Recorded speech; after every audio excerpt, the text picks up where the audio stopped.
This is Hayden, an OG fan and listener of Scandal Water, where the tea is hot and the conversation lively. Your hosts, Candy and Ashley, will discuss a peculiar story somehow related to the entertainment industry. This podcast might not change the world, but it just might satisfy your thirst for an intriguing tale. Oh, it's that time of day. Tune in and hear what the ladies say. It's time to bend your ear when the silver screen appears. Stories about the stage and screen and everything in between. So come on and join the fun. The curtain opens in 3, 2, 1. Hello, Ashley. hello. We are back again today to talk about talented teens. Yes. And we're also going to combine it with another topic that we both like, musicals. Oh, yes. Yes. I do like a musical. You know, it's funny. It was an episode we did recently where you were singing through it. I did. What episode was that? It was a couple. I think it was this. I don't know. I was just I was keeping myself entertained. You Like, it was were. You were fine. singing all your answers. I So, was. you know, feel free if you want to join in again. But Okay. All right. So anyway, with musicals in mind, we'll digress for just a moment. I actually found a website called The Numbers from Business Report, and it ranked the 486 musical movies according to their box office. Are they saying there's only been 486 movie musicals? I guess what I should say is I'm not sure how many there are, but they ranked 486 of them, and they put them in order according to how much box office money they brought in. Interesting. Yes. Would you like to take a guess at a few of the top 10? Now, remember, we're thinking of musical movies. So anything that's a movie that's a musical applies. Grease. That did not make the top 10, but that is Stop. number 16. Interesting. West Side Story. That did not make the top 10. Heck fire. I am. Okay. Are they old? Some of them are, but okay, I'll give you a hint. Okay. Some of these are animated. Oh, come on. That's not fair. They So like included that. Tangled, Frozen, those kind of things. Frozen 2 is number 1, Okay. with Frozen as the number 2 slot. Well, I have issues with this list. Like when you say movie musical, I'm thinking, but now I understand your qualifier, a movie that had music in it. Yes. Oh. Well, I'm going to assume that our little subject is going to be on there somewhere. But not in the top 10, not even in the top 20, I will tell you. Oh, interesting. All right, well, give me the rest of them. All right, we've already given you the top 2. Number 3 is Beauty and the Beast. Then Coco, Wicked, Mufasa the Lion King, Wonka, Really? Sing, Mamma Mia, and number 10 is The Little Mermaid. Just because I know you'll enjoy it, I'll go ahead through 20. Number 11 is La La Land. And That then was we gonna have be the a guess. 1991 Beauty and the Beast because the other one was the newer version. Really? Yes. Oh. Yes. Now, number 13 is Les Miserables. Then with The Greatest Showman, Sing 2, Grease, Mamma Mia, Here We Go Again, Happy Feet, Mary Poppins Returns, and number 20 is Chicago. Okay.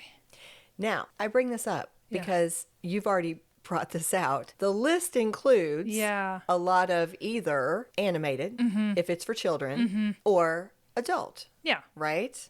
I think those should be two different lists. I like the movies that they have on the list. Nothing against those, but don't mix those with. That's two different genres. Yes. Well, I'll let you take that up with them. Now you've got me angry. You started the episode Sorry. with me being irate.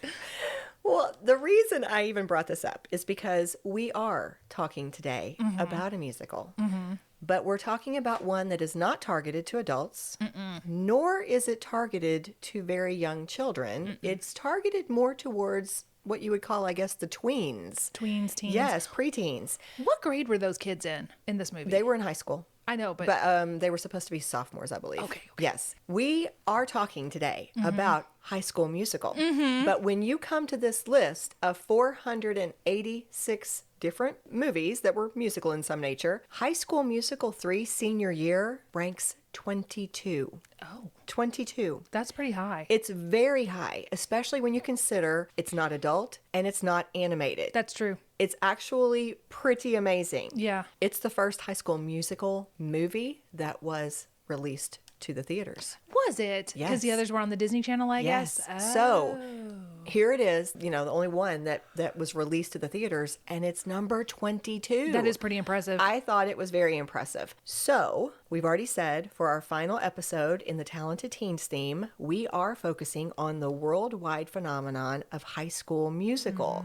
This is a quote from an article written on the Morning Brew website. It was entitled, High School Musical Changed Everything, an oral history of the Disney Channel original movie. Here's what they said. There's no way to overstate the transformative impact the song Breaking Free left on Disney and on a nation of shy teenage girls who thought they could sing. With a budget of $4.2 million, High School Musical debuted on the channel to 7.7 million viewers, and after 5 years and 2 more movies, the last of which got a theatrical release, the franchise raked in $4 billion in retail sales around the globe, according to Variety. High School Musical 2, which came out in 2007, still holds the record for the most watched Disney Channel premiere with 17.2 million views. That is wild. Crazy. Yes. So when they say phenomenon, They mean it. They mean it. So we're going to be digging into this movie, which you just watched for the first time. I did, yes. I know. So we're going to talk about a few of our impressions. Okay. You start, because this was a first for you. It was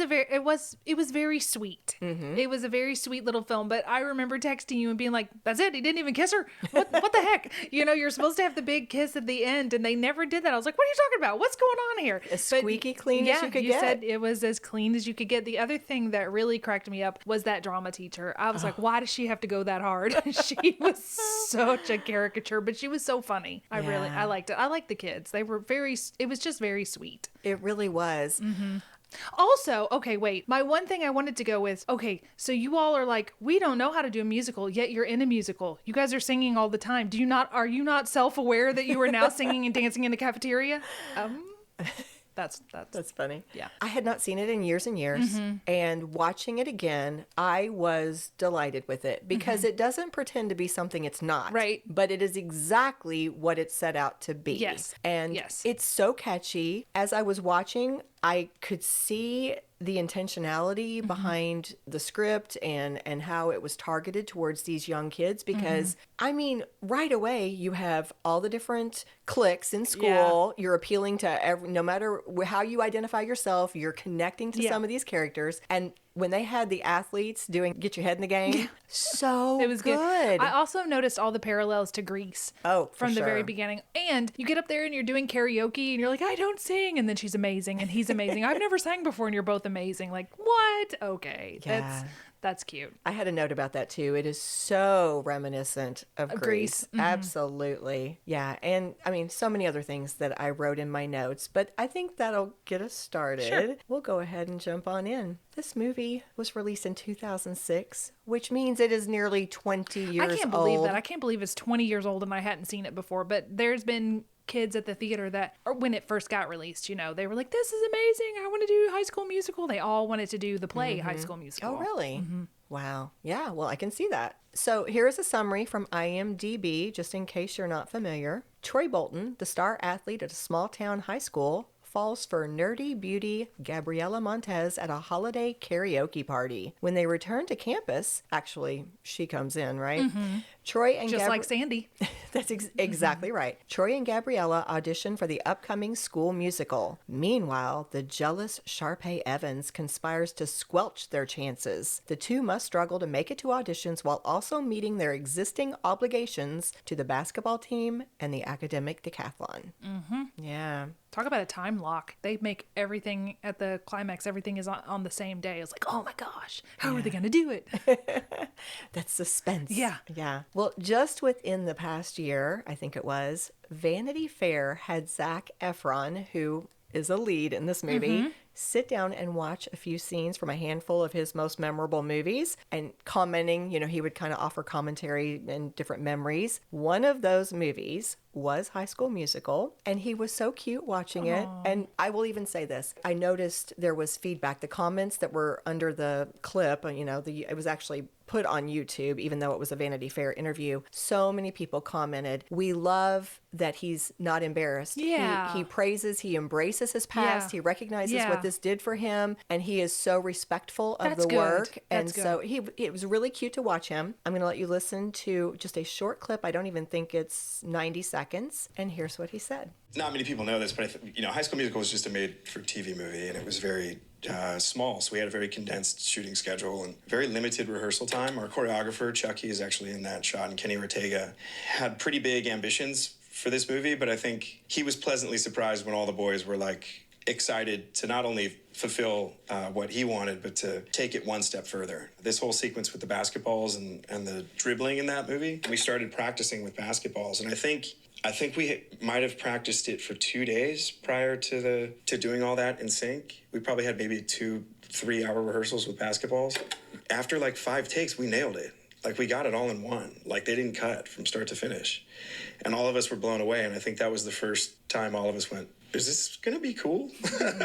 This felt really cool. It was a really special moment, and I'm still just proud of all those guys for doing that, because it was hard. It was hard. So was there anything there that he shared that you didn't know? That they had such short practice. Mm-hmm. When he said not many people know this, but it was a made-for-TV movie, I thought, I don't remember that. I didn't remember it being this small budget. Disney movie? Yes. I think in my head it was something that had a bigger release. That was maybe theatrical from the start. Yes. But when he shared that, all of a sudden it clicked and it made sense when he said, we couldn't have these long rehearsals. We had this really tight schedule for shooting. He even said, he made a joke. He said he was really proud of the fact that when you see him, drilling all those baskets, he's like, I really did it because we didn't have any money for CGI. He said I had to do it. Or the money or the technology probably back then. Pressure was on. So that was kind of cute. I thought that was a nice way to start. But let's follow up on what he said. Because this was a made-for-TV movie, it wasn't as though the expectations were exceptionally high. They went into it wanting to make a really quality musical, but they knew what their limitations were, and they just hoped that it was going to be a really good made-for-TV Disney Channel movie, and that the other thing is they hoped that these preteens would come out for it and watch it. Yeah, you just kind of hope. I think every time you always hope it'll be a big deal, but you just basically want to recoup your costs and make a little extra so you can make your next movie, probably. Right. And that actually is a nice segue, because one thing they had going for them was the fact that director Kenny Ortega was on board. He had a nice reputation behind him. He directed Newsies in 1992 and Hocus Pocus in 1993, but then he had taken a break from directing films to focus on directing episodes of shows like Ally McBeal and the Gilmore Girls. So when he decided to return to making movies, he wanted to start with something kind of small, this quiet little project. And then it turned into yes, big thing. Right. So he thought, okay, you know what? I'll do a TV movie. And well, that'll be simpler. And so this script caught his eye, this Disney Channel original movie that had a working title that was called Untitled High School Musical Project. They just kept it. Yeah, they did. They just kept yes. it. I said, that fits. That's what this is. Yep. It ended up making it all the way to the end. So anyway, he signed on for this, and there you go. Now, speaking of the script, the screenwriter was a man named Peter Barsaccini, and one of his motivations for writing this was that he wanted to create something that his own daughter, who was around 9 or 10 at the time, would enjoy. He said in an interview for a Variety magazine article that High School Musical is basically a mashup of Romeo and Juliet and Grease. Oh, yeah. So without the violence. yes, yes.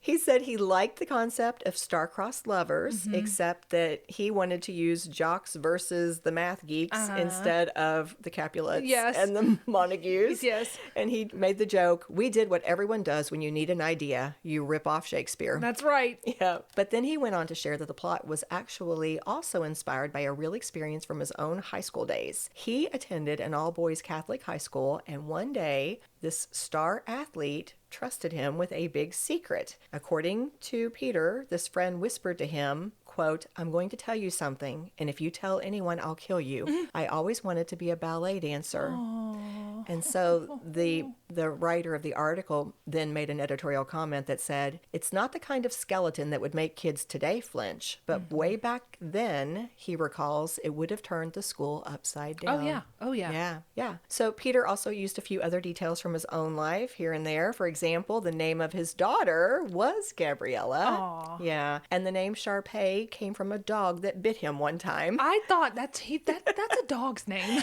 Well, he said that it fit because Sharpay's character seems nice, but bites. I don't even think she seemed nice.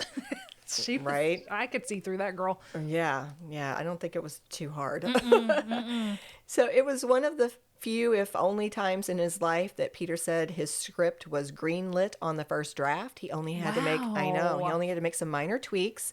One change they made was to change the characters from middle to high schoolers. Oh, I like that. And Peter said it was because, according to the Disney execs, they thought that preteens generally, quote, want to look down the road, not where they're at today. That's a good thought. Yeah. And they think that want makes to sense. look at they want to be glamorous and think, oh, that's going to be me in high school. Right. It's just more, I think it's more exciting when you're young like that. You're always looking towards the future. Well, different sources, one of them being Wikipedia, have commented that the Disney Channel likely would not have greenlit this project had it not been for this occurrence that happened. Two of the shows on their channel, one called Even Stevens and the other That's So Raven, which I recall. I don't recall Even Stevens, but I recall That's So Raven. I know the name of both of those, and I know Raven was Raven Simone, right? Yes. Well, they both had produced an episode that was a musical. Oh, yeah. And they were highly successful. So that caught these execs' eye. They're like, maybe this could go over well. And they'd also created the musical film The Cheetah Girls. So seeing that the audience reacted well to Was those, receptive. Right, they decided they would give this a chance. So let's talk about the cast. Kenny Ortega, the director, said that he wanted to cast it like a Broadway musical, even though this was smaller scale.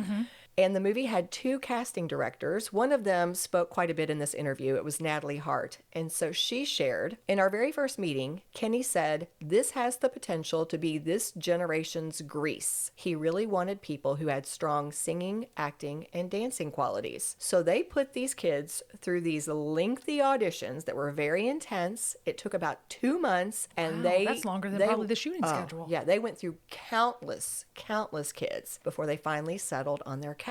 As we've already said, Zac Efron was cast in the lead role of Troy Bolton. He was 18 during filming, and the two casting directors knew Zac because they had previously cast him in the teen drama Summerland. So when they found out he could sing, they brought him on in to audition for High School Musical. That same casting director, Natalie, said, when we first met Zac, we felt he had the quality of what we'd call a matinee idol. He was, I think it's true, yeah. He was stunning, but he wasn't cocky, which isn't something you'd find in young people. He had an accessibility. We knew he had the capability of being a leading man. And they were right. I agree. Ironically, you've already mentioned this, even though they brought him in once they found out he could sing, his songs ended up Being getting dubbed. yes, by Drew Seeley, who had auditioned, but not gotten the role, obviously, of Troy Bolton. But it was also a surprise. I couldn't quite figure out how it happened, but basically Zac has said in interviews that they never explained to him why, but he clearly knew at some point because he had to lip sync it.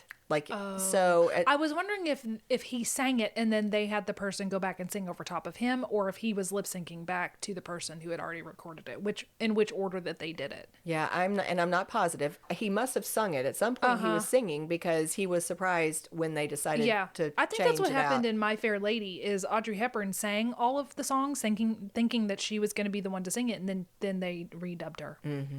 Which is, It's sad. I know, You do all that, kind of do all that work. disrespectful. Yeah. Zac didn't like it. He advocated hard to do his own singing in High School Musical 2 and High School Musical 3, and even went and worked with a vocal coach to make sure that he really had his vocals up to par, and they did let him.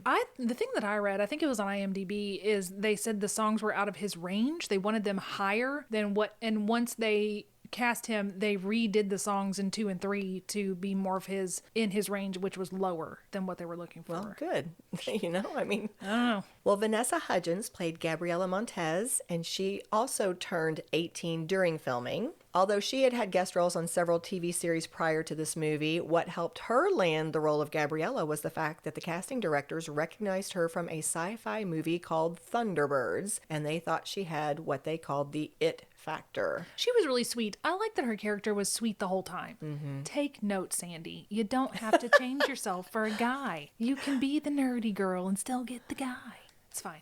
It's a good note. Good note. Little aftershock there from Grace. Sorry. Well, it was really cute because they said when they got down to the final stages of casting and they'd narrowed it down, they brought in Zac and Vanessa to do a reading together. And Natalie Hart laughed about it. She said it was the cutest thing. She said Vanessa almost had like this little meltdown giggling, and I can't do this. I can't do this. He's too cute. He's just too cute. And then, of course, they got her out there with him and they had this chemistry, which everybody was tickled to death when it turned into... They actually dated in real life. In real life. They did start dating at some point during their filming in 2005, and their relationship lasted until sometime in 2010. Yeah, about 4 years. Yeah. Ashley Tisdale. She was nuts. She was so funny.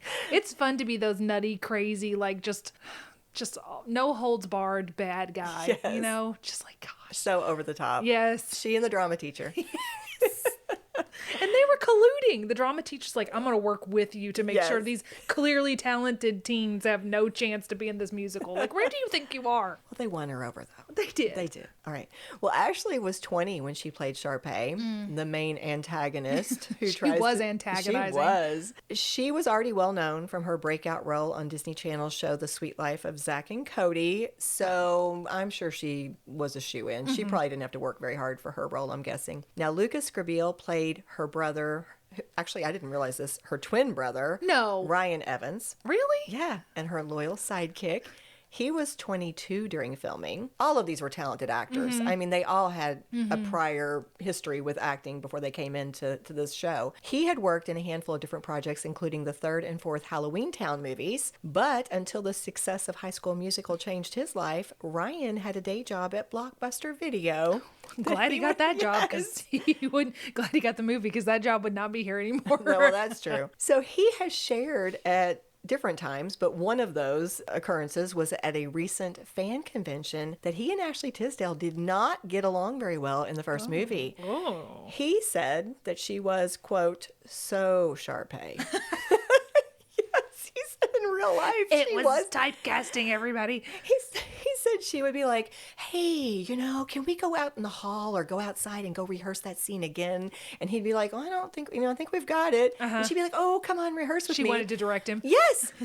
He said they would get out there and he'd be like, okay, now when I do this, you make this face. And he did not like it. But the good news is They're friends now. They are friends. Yes, they made friends. I think by the second movie they were good to go. Corbin Bleu played Troy's best friend, Chad Danforth. He was actually 16. So he was actually we have an actual teen in here. Same age as the character he played. Well, I mean, Zac and Vanessa were both teens too. They were 18. That's true. Yeah. That's true. Yeah. Now, Corbin had a really impressive resume because he'd started working at a very young age. He was acting in commercials at 2, and by age 6, he was performing in his first professional theater show. Wow. Yeah. He's supposedly a very, very upbeat, happy guy. Lots of talents, including singing and dancing. He does a lot of charity work. And as for High School Musical, E! Online says that once he landed the role and, he went into his character of Chad, one of his gimmicks was that he was always wearing different t-shirts that had funny sayings on them. He was the one who made them up. That's They cute. let him make up his catchphrases. Aww. And he has kept many or all of them. He says they're in a box in my garage.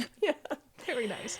Monique Coleman played Taylor McKessie, the Scholastic Decathlon team captain who becomes besties with Gabriella. She was 25 during filming, which made her the oldest. She did not look 25. Of the main characters, yeah. And I didn't know this. The character Jack Bolton, who is Troy's father and also the coach of the basketball team, he was played by Bart Johnson, who has been married to Robin Lively, Blake Lively's sister, since 1999. And they have 3 kids. Wow. Yeah. And finally, we'll end with your favorite. The drama teacher. She was on Broadway, right? Allison Reed. She is the one who played drama teacher Miss Darbus. She is a trained dancer and singer who has been nominated for a couple of Tony Awards. Well, you go, sister, because you ate that up. She chewed the scenery, as they say. Yes. But you know what? She must have been really, really nice in person, because in this article I was referencing, they said that just like her character on screen, people would go to her for mentorship. One of those being Monique, the one who played Gabriella's bestie, Taylor McKessie. Monique said she was the person I felt the most comfortable with. I really credit her with helping me get my confidence That's back. good. I mean, she was just so over the top. It was fun, but I was just like, wow, this is every cliche of a drama teacher. Yes. And you know what? That's one of the notes that I took when I was watching the movie again. It's targeted to preteens, right? It's tweens. I think adults are always caricatures in these movies. Troy's father was the same way. He was so over the top. And where was the mom? Only basketball. We saw the mom at New Year's, and I thought she was the mother of both of them. No shade to that lady, but I did not realize that was his father. I thought it was his older brother. And then the lady came in there, and I never saw her again. And I was like, wait, that's his dad? I thought it was his older brother or something like that. Yeah, I just think for sake of a tight, easy to follow plot line, the adults just always end up getting kind of Caricatured. Yes, absolutely. But you know what? Why don't we stop there, since we've made it through most of the main cast members? And after we come back from break, we'll talk more about the movie itself. Let's do it. We might be at the end of the month, but if you want to hear more about talented teens, you can. For our March minisode, Candy and I keep the conversation going by each choosing 2 teens we weren't able to cover, but feel deserve an honorable mention. With your membership to Scandal Water Podcast through either Patreon or Buy Me a Coffee, you will not only be able to join us for this minisode, but also all our other bonus content. Most are audio only, but a few are video. Visit our website, scandalwaterpodcast.com, and become a Scandal Water member today. Cheers! All right, we are back. So filming took place primarily in East High School in Salt Lake City, Utah, which is a real high school. And to this day, I believe there is still a pink locker. Yes, I read that too. Yes. Yeah. So that's cute. This was a very ambitious project. They wanted it to look like a very professional musical production, even though they only had weeks to rehearse and film this entire movie. Here is a quote from, I believe it's the same Variety magazine article I referenced earlier. The cast grew close during the weeks-long shoot in Salt Lake City, Utah, bonding over rigorous vocal training and dance rehearsals. Musical numbers were regularly granted 2 to 3 days to perfect and capture on camera. 2 to 3 days. I know. Grabule recalls practicing We're All in This Together approximately, this is his quote, 10,000 times before shooting it. The secret to dancing with a basketball and get your head in the game? Never part with it, Corbin Blue advises. I had a basketball with me everywhere. I slept with it. Phew, that is amazing. The 2 things about We're All in This Together, that's the only song I remember, is We're All in This Together. Da, da, We got her to da. sing. I did. And then the other thing is, how are you dancing on a basketball court in heels? Or is that allowed? Are we okay with that? That's the stuff I think about. Okay, those are the 2 things you're going to choose. That's what I thought about. call. I have to be real. Okay. That's what I thought. All right, I got thought, you. okay, Okay. this is very catchy. I see why. Why are you in heels? Are we allowed to do that? So... Honestly, there are so many things. You just have to suspend your disbelief. I I'm know. like, this crazy dad is just going to let you Oh, miss yeah. practice Oh, and yeah. then say, okay, just shoot the ball. You owe something to the team. I'm like, that is not how this would go down. So David Lawrence, the composer who created the underscore and some of the songs, said, quote, "You have to understand, nobody wanted to touch musicals on television. It was taboo. Conventional wisdom says they don't generate ratings. People are bored and not into musicals. Disney was taking a really big chance." That's so wild to me. That's so wild. I mean, this is the early 2000s. Yeah. Well, midway through the 2000s. Yeah. I get it. I mean, they had to see the success of those specific projects before they would even give this one the green light. And they were afraid that different segments of their audience wouldn't come out. In particular, they were afraid that some boys wouldn't want to watch it just because they heard the term musical.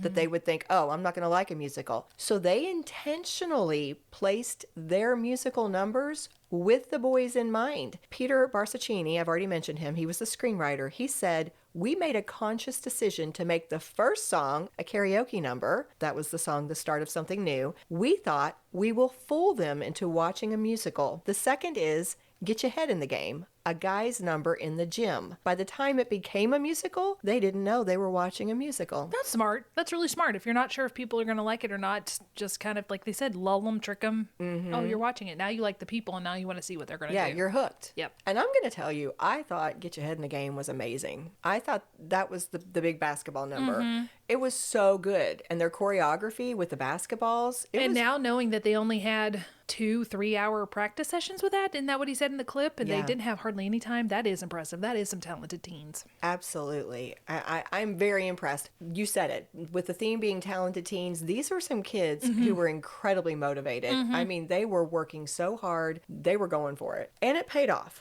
because we'd already said this at the top of the episode, but I will repeat. The first airing of the movie on Disney Channel brought in 7.7 million viewers.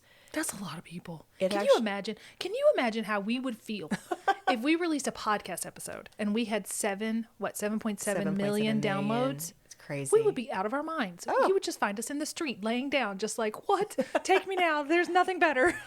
Well, this actually broke the record for the highest ratings of any telecast ever on the network at that time. My goodness. Yeah. And of course, Disney Channel, they were all over it. They capitalized on that by following up with a number of sing-alongs and dance-alongs, and the popularity just kept growing. So obviously, there were going to be so many follow-up things, especially since, here's another incredible thing. The High School Musical soundtrack was the top-selling album of 2006. This is per Billboard, with 3.7 million copies sold, and was the first ever TV movie soundtrack to hit #1 on the sales chart. That's wild. I know. It was so a wild. phenomenon. With kids and parents alike, because the parents loved it too, loving it so much, Variety magazine commented, it also became a financial juggernaut for the Disney Channel, driving unprecedented demand for DVDs, dolls, I was going t-shirts. to say, they got that merch. They're going to get that merch. Oh, absolutely. Posters, sleeping bags, lunch boxes. T-shirts. Put his face on a t-shirt. That's exactly what they said. Troy and Gabriella's faces were on it. T-shirt. Yep. And then came a sold-out concert tour, traveling ice shows, touring stage... Ice shows? They put them people on ice? Oh, yeah. Touring stage productions, and a show at Disney theme parks. It was... I'm tired. Everywhere. Everywhere. I'm tired just listening to it. Gosh. Well, a cute side note is that Drew Seeley, the actor whose vocals were used in place of Zac's in that original movie, he actually stood in for Troy for the film's 2007 concert tour when Zac couldn't make it. And he reflected on this years later. He said that he bonded really well with everybody, you know, especially those core actors, Vanessa Hudgens, Ashley Tisdale, Corbin Bleu, and the rest of the cast. But he said he always suspected that Vanessa was just a tiny bit resentful of him because she secretly wished she got to sing with her boyfriend all the time instead of a fill-in. The stand-in. Yeah. So back to what we were saying. Of course, the movie's success led to the sequels we've already referenced a few times. High School Musical 2 came out a year after the original movie, so in 2007, and it was an even bigger success with 18.6 million viewers watching the Disney Channel premiere. And in 2008, that's when, we've already said, they took it to the next level by releasing it to theaters. The movie was High School Musical 3 Senior Year. That movie was created on a budget of $11 million. Oh, that's a big jump. And it debuted at #1 at the box office in its first week and grossed over $250 million worldwide. Now I want to watch the sequels. I kind of do too. I don't think I did. I think I only ever saw the first one. But this franchise really was a phenomenon. According to Variety magazine, as we've already said, in its first 5 years, it brought in $4 billion in retail sales worldwide. Wild. Yeah, and it kept going. There were other things. There was a straight-to-video High School Musical spin-off film called Sharpay's Fabulous Adventure. That was released in 2011. And in 2019 on Disney Plus, they had High School Musical, the series that then went on to run for 4 seasons. Really? Yeah, and I could not find this. I didn't take the time to really dig into it, but that I think is what really helped skyrocket Olivia Rodrigo to popularity. Oh. Yeah. Okay. Armchair psychologist. Well, that brings us to the armchair. Oh, okay. Yeah. We have established very clearly that this movie was over the top popular and successful. I'm going to give you 2 reasons that were offered by the screenwriter and the director, and then I'm going to ask you to weigh in on why you think it was such a phenomenon. So the screenwriter, Peter Barsaccini, said, one of the reasons it took off is because parents could watch it with their kids without cringing. People will be critical, saying it's a phony Disney version of a family, but that's what we set out to do. And the director, Kenny Ortega, says that the message of the film is what helped make it so appealing. He said, quote, "It was be fearless. Don't stick to the status quo. Don't fall to peer pressure." So what are your thoughts? That's interesting. Okay, so we have the first fella said that the parents could watch it with the children and not cringe. Yes, when I watched it, I thought this is silly, but it's also very sweet. And if I had a child, I would be okay with them watching it. Yes. Wasn't anything objectionable, and yeah, nice way to pass a couple hours. Second, the director said the message, which I did think in the cafeteria, the song they did in the cafeteria, I thought, oh, this is kind of a message. This is the underlying message of stay. What was the refrain? Like not stay in your lane, but be who you're supposed to be. Right. Don't go out of the box. Don't think outside the box. And they had that one girl that's like, I want to be hip hop. And other people who had all these dreams. No, you can't do that. You're supposed to do this. So I did really like that. Stick to the status quo. Oh, stick to the status quo. Okay. And at the end, we saw the girl doing the hip hop in the credits. I was like, yeah, you got to do it. So I did like the message too. I think a third component that neither one of them mentioned was the cast. Yeah. I mean, the characters and the cast. What would it have been like if someone that wasn't Zac Efron or Vanessa Hudgens or these people who brought their talent to it? I think that's a huge thing. You had like they said, Zac was attractive, but he was humble. I don't know if they called him humble, but he was sweet. And Vanessa was just so genuinely sweet. And Sharpay, Ashley, was just over the top fun, not threatening. You didn't feel like she was really evil. She was just ridiculous and spoiled. Right. So I think it was those 3 things. I think they're right, but I think the third element is the characters and the actors playing the characters. Yes. And I don't want to put words in their mouths. I don't think they were saying that was the only reason. It was just one factor. But I agree with you 100%. Those kids were amazing. They did such a good job. I agree with all those points. And in fact, I would say not only was the movie not cringeworthy for parents enjoyed it. If you're going to be watching a lot of kids programming with your children, it is really nice when you come up with something that has humor. Like Bluey, where we talked about Bluey, where parents like Bluey almost more than the children do. Right, because this was something where the acting was good, the singing was good, they had catchy numbers. Sure, it was a little over the top or it was a little simplistic, but compared to what you're normally watching with your kid, I mean, it was some good stuff. It was. And can I say, the thing that I wanted the most after watching this movie is that rooftop garden that he went and ate lunch in. I was like, that is amazing. I love that. I want one of those. Yeah. I just was impressed with this. I mean, taking it for what it is, I 100% still understand to this day why it was so popular and why there were so many follow-ups and sequels. And I understand also why these kids were shot to stardom, because so many of them are popular now. Yeah, going back 20 years and seeing how young they all were. Because I've seen them in other things where they're older and more, when they got more established. And then you go back, you're like, you're babies. You're all babies. Zac with his shaggy hair. Yeah, with your little Justin Bieber haircut. I know. So cute. Oh, well, that was just a delightful little foray into frothy. Yes, into this lovely little movie musical for teens and preteens. So who do you want to cheers? I say let's cheer Zac and Vanessa, because they really, I think their chemistry and charm and character and acting ability really is what, a big element of what made this what it is. I agree. Cheers to you, Zac Efron and Vanessa Hudgens. Yes, cheers.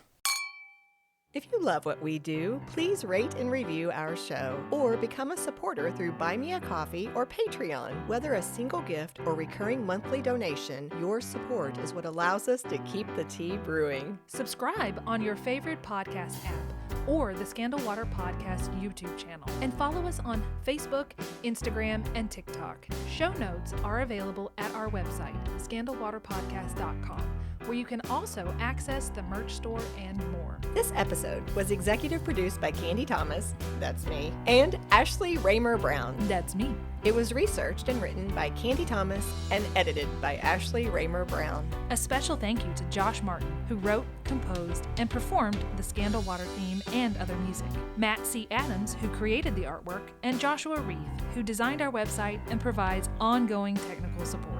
As a reminder, this podcast is purely for entertainment purposes. The thoughts and opinions of the host during each episode of Scandal Water are their own and do not reflect the opinions of any future guests, advertisers, or clearly professional psychologists.